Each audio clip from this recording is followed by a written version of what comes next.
تو وومین کے اوپر یہ عورت کے اوپر سورہ ہے. ٹھیک ہے, تو ریسٹارٹ کرتے ہیں. اے پیغمبر کی بیویوں، تم عام عورتوں کی طرح نہیں ہو. اگر تم پرہیزگار رہنا چاہتی ہو تو کسی اجنبی شخص سے نرم لہجے میں بات نہ کرو، تاکہ وہ شخص جس کے دل میں کسی طرح کا روگ ہے کوئی امید نہ پیدا کر لے.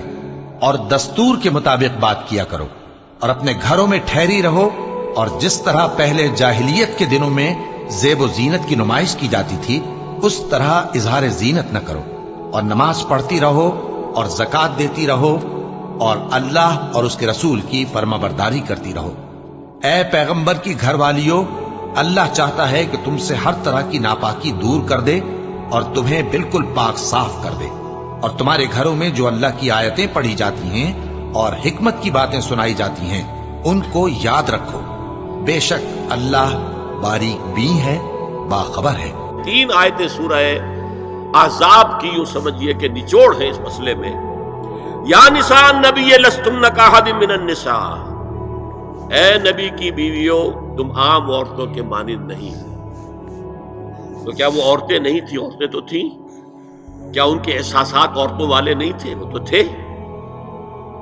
کیا بات تھی؟ تم نبی کی بیویاں ہو، تمہیں اسوہ بننا ہے. ان اتقیتن فلا تخضعن بالقول، اگر تمہیں واقعی اللہ کا تقوی اور خوف ہے تو کسی اجنبی سے اگر بات کرنے کی ضرورت پیش آ جائے تو اپنی آواز میں لوچ مت پیدا کرو. فیطمع الذی فی قلبہ مرض، کہ جس شخص کے دل میں کوئی روگ ہے، گندگی ہے، وہ کوئی آس لگا بیٹھے کہ یہ جو مجھ سے گفتگو کر رہی ہیں، جس انداز میں کر رہی ہیں، جس لگاوٹ کے ساتھ کر رہی ہیں، تو کوئی نہ کوئی موقع ہے میرے لیے. انا للہ و انا الیہ راجعون. کرخت آواز میں بات کرو. وقلن قولا معروفا، اور معروف بات کہو صرف، اس سے آگے بڑھنے کی کوئی ضرورت نہیں.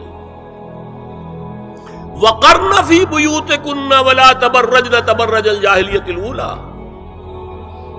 اور قرار پکڑو اپنے گھروں میں، وقار کے ساتھ رہو اپنے گھروں میں. تمہاری اصل جگہ گھر ہے، باہر نکلنا تمہارا کام نہیں ہے. ہاں ضرورت ہو سکتی ہے، اس کا بعد میں ذکر آ جائے گا، لیکن فلسفہ کیا ہے؟ عورت کی اصل جگہ اس کا گھر ہے. جو ڈیوٹیز کی تقسیم کر دی گئی ہے اللہ کی طرف سے، اس میں عورت کا اصل مقام اس کا گھر ہے. میں حدیث سنا چکا ہوں کہ جب گھر سے عورت نکلتی ہے تو شیطان تاکتا ہے اس کو، اور پھر ظاہر بات ہے کہ اس سے جو فتنے پیدا ہوتے ہیں وہ سب شیطان کے ذریعے سے ہوتے ہیں. وَلَا تَبَرَّجْنَ تَبَرُّجَ الْجَاهِلِيَّةِ الْأُولَىٰ، اور جو جاہلیت تھی، اسلام کے آنے سے پہلے کا جو دور تھا، اس میں جس طرح تم بند سمر کر اور لوگوں کی nگاہوں میں آنے کے لیے نکلتی تھی، اب وہ طریقہ اختیار نہ کرو. دیکھیں یہ بھی ایک بڑا نفسیاتی نکتہ ہے. مرد کے اندر قوت ہے، وہ اپنی قوت کا ظہور چاہتا، کبھی جی چاہتا ہے دیوار کو کندھا دے مارے، راستہ چلتے کسی کو لگا کندھا. قوت ظہور چاہتا. عورت کے پاس سب سے بڑا سرمایہ اس کا نسوانی حسن ہے، جسمانی طاقت تو نہیں ہے نا. اس کے اندر ایک ارج ہے کہ اپنے آپ کو ظاہر کرے. اس کا نام تبرج.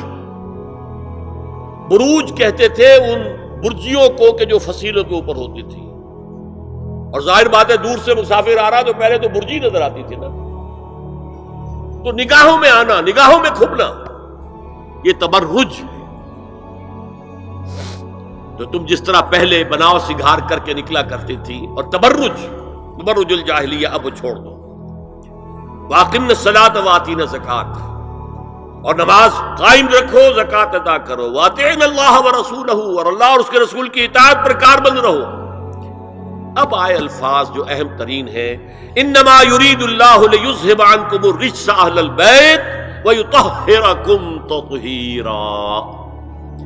اے نبی کے گھر والیو، اللہ یہ چاہتا ہے کہ تم سے ہر طرح کی برائی، ہر طرح کی ناپاکی کو دور کر دے اور تمہیں پاک کر دے. پاک کرنا کر، خوب خوب خوب خوب.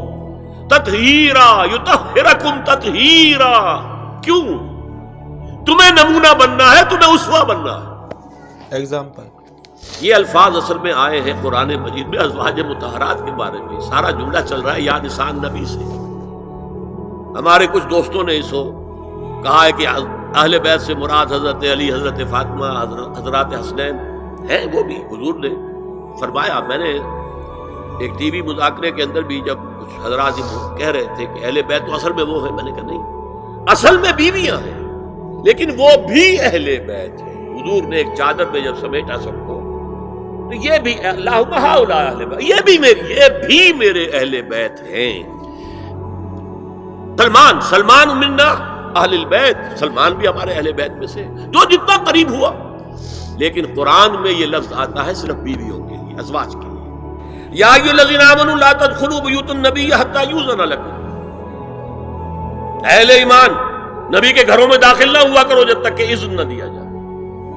اور اس کے بعد فرمایا وَإِذَا سَأَلْتُمُوهُنَّ مَتَاعًا فَاسْأَلُوهُنَّ مِنْ وَرَاءِ حِجَابٍ. اور دیکھو اگر نبی کی بیویوں سے کوئی چیز مانگنی ہو تو پردے کی اوٹ سے مانگو.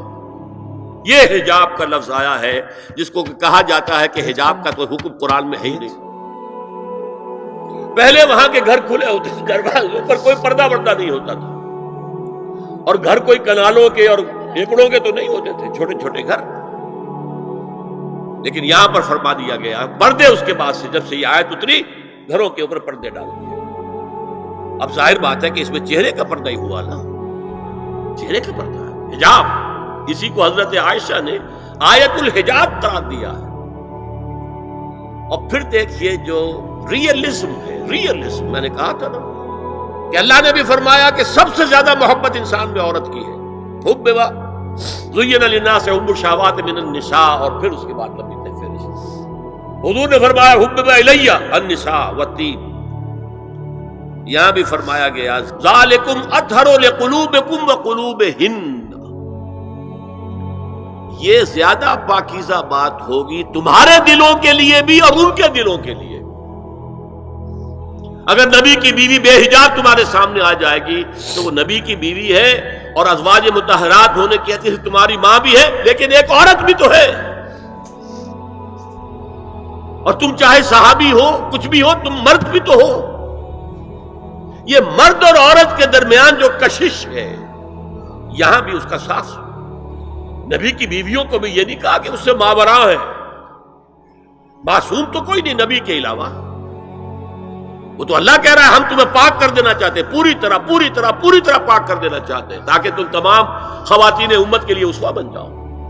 فرمایا یہ جو پردے کی اوٹ سے کوئی شے لینا دینا ہے، اس سے یہ تمہارے دلوں کے لیے بھی زیادہ پاکیزہ بات ہے اور ان کے دلوں کے لیے بھی. یہ ہے اللہ تعالیٰ کا حکم سورہ احزاب کے اندر. اس کے بعد اسی سورہ احزاب میں اس سے جو مستثنا ہے، گھروں میں اذن لیے بغیر بھی داخل ہو سکے، جن کے سامنے ازواج مطہرات اپنے کھلے چہرے کے ساتھ آ سکتی تھی، ان کی ایک فہرست دی گئی. یہ مختصر فہرست ہے. لا جناح علیہن فی آبائہن ولا ابنائہن ولا اخوانہن ولا ابناء اخوانہن ولا ابناء اخواتہن ولا نسائہن ولا ما ملکت ایمانہن واتقین اللہ ان اللہ کان علی کل شیء شہیدا. کوئی حرج نہیں ہے ازواج مطہرات پر ان کے باپوں کے سلسلے میں. ابو بکر آئے تو جائیں سیدھے حضرت عائشہ کے حجرے میں، کون روکے گا. اور بیٹوں کے اور ان کے بھائیوں کے اور ان کے بیٹوں کے بھائی بھتیجے اور ان کی بہنوں کے بیٹے یعنی بھانجے. ولا نسائہن، نسائہن اس کو میں چاہتا ہوں نوٹ کریں آپ، اپنی عورتیں، جان پہچان کی عورتیں، اجنبی عورتیں نہیں. اس پر مزید گفتگو ہوگی سورہ نور کے حوالے سے. ولا ما ملکت ایمانہن، اور جو ان کے ملک یمین ہے. ان میں ایک رائے یہ ہے کہ مراد صرف باندیاں ہیں اور ایک مراد یہ ہے کہ اس میں مرد غلام بھی شامل ہیں. ایک رائے یہ ہے کہ مرد غلام جب تک کہ ابھی وہ بالغ نہ ہو، بچہ ہو. بہرحال یہ آراء ہے علیحدہ. تو جیسے انہوں نے بتایا کہ جب عورتیں باہر جاتی ہیں نا تو شیطان سب سے زیادہ اس وقت بھٹکاتا ہے، مطلب اور ہے، ٹھیک ہے، کیونکہ اسلام میں جیسے بتایا کہ عورت کی باڈی کو اتنا اٹریکٹیو بنایا ہے اللہ نے، ٹھیک ہے. اور میرے کو بتانا کہ جو میں نے کہیں پہ سنا تھا، شاید کسی ریل میں دیکھا ہو یا کہیں پہ میں نے سنا تھا کہ جو نبی صلی اللہ علیہ وسلم ان کی جتنی بھی جو وائف تھی اب ان کو سب امی بلاتے ہیں، ایسا ہے نا؟ امی یا پھر ماں، جیسے انہوں نے بتایا تھا ماں. تو یہ میرے کو تھوڑا بتانا کہ ماں کا ان کو درجہ دیا گیا ہے، تو یہ ہمارے لیے ایک نئی بات ہے، تو آپ بتانا ٹھیک ہے.